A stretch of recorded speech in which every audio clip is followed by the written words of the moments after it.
Some bands have a pretty solid idea or identity of what they want to do almost immediately.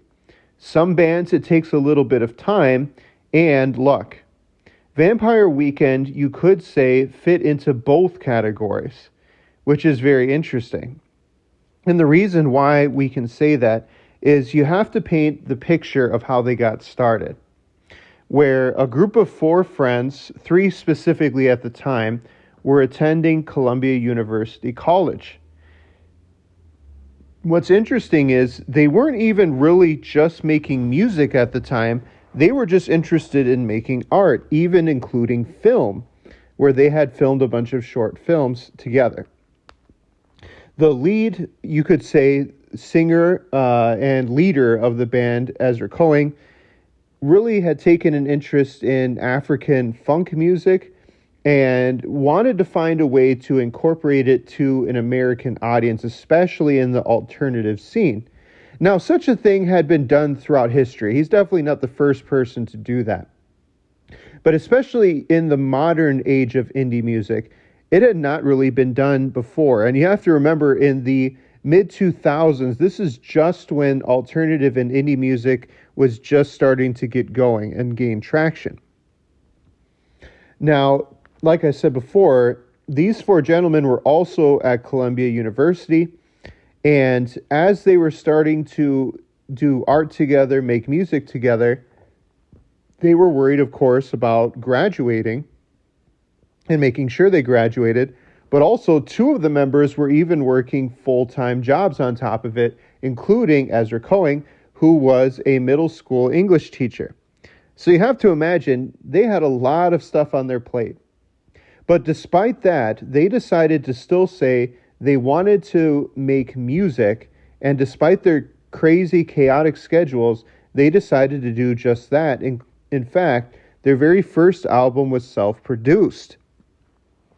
Their very first single off that album, Cape Cod Kwassa Kwassa, was ranked 67th on the Rolling Stones list of 100 best songs of the year. They toured the United Kingdom with the Shins, and they were just gaining tons of traction online. Now, in early 2008, their self-titled album, Vampire Weekend, was released. And you have to remember, that album was massive.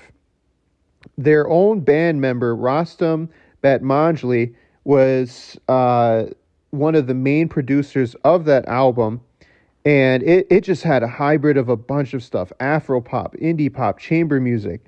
You know, it just was something that was extremely, extremely unique at the time. And there was just a bunch of songs off of that album. A-Punk is on there, Oxford Comma, and The Kids Don't Stand a Chance. And it just received, raving reviews. Not even that long after, just several months, they were already making the rounds on the late night talk shows, including performing on Saturday Night Live. And you have to remember, again, this was self-produced. It's just a bunch of kids together, and including one time they made the cover of Spin magazine without even officially making, their own record label. They were just doing everything by themselves. Their music even started to appear on major movie and television shows, and then video games as well. So, again, like I said in the beginning, they hadn't really found their identity yet, because like I said, not only were they finishing college, but two of the band members were working full-time, and they were even making films.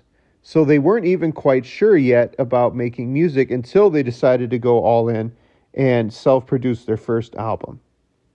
Now, their second album was called Contra, which has a very interesting story to it, especially due to the album cover as well. But, this was just as big. Their very first hit off of that was Horchata and Cousins. And then later on, I would arguably say the biggest one off that album was Giving Up the Gun. Please see the music video if you haven't seen it before. It is just amazing. Tons of celebrity cameos are in it, so you just got to see it. Um, and again, it kind of just followed the same formula from the first album, where, it just immediately gained success on the internet. It started to appear, songs started to appear on video games, on movies and television shows. And then the artwork, like I said, the cover of Contra has kind of like a Polaroid picture of a woman, and Rostam was the one who found the idea, the band member's guitar player, and he was on Flickr.com, and all he did was search New York City 1983. Ezra was with him, and both of them saw the image, and it was just something about her picture just really stuck with them. Um, they eventually kind of got a general idea of who the woman was. I think it was just through research into the Flickr user who posted the picture, and they went with it. They said we really like this, and they wanted to go with her photo, even though they hadn't really directly made contact, if at all, had made contact with the woman on the cover of their album. So they decided to go for it. And about a little after a year later, July 15th, 2010, their producing label and Vampire Weekend were sued by the woman herself, who identified herself for $2 million for using the photo without her permission. She said that she was a model under contract with agencies in New York City at the time. And what's kind of interesting, she said that release forms for the photo that was used was under her signature, but she said that the signatures were forged as well. So there's a lot of story behind it as well.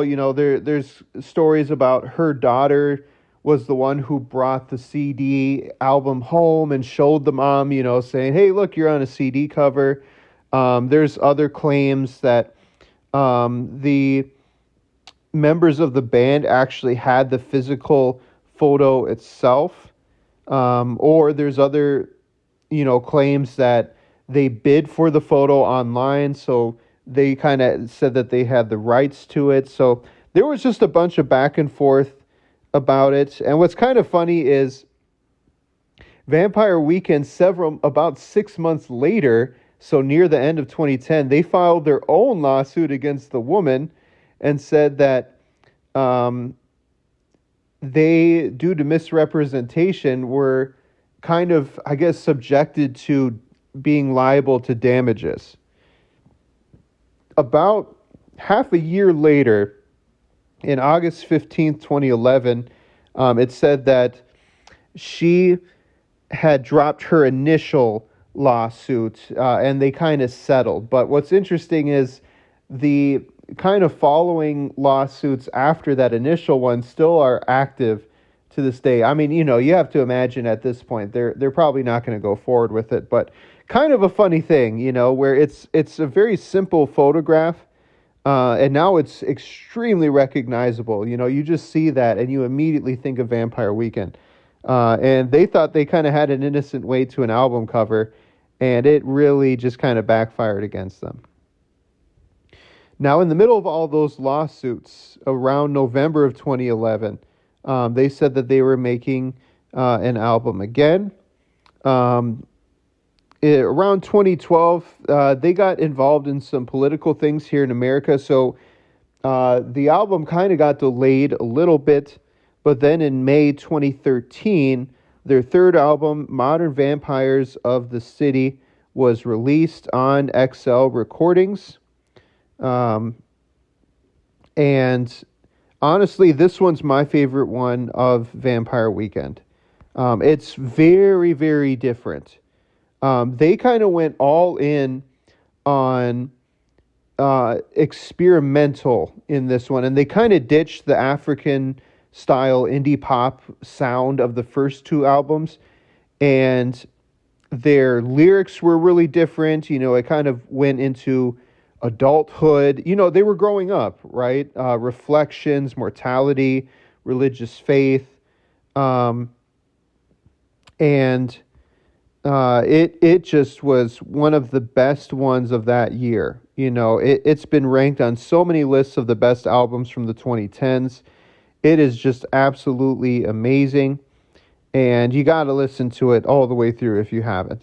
And people and critics definitely rallied behind it as well. It got solid rankings, and it was a little bit, I guess you could say, darker and slower, and maybe even a little weirder than their last ones. But it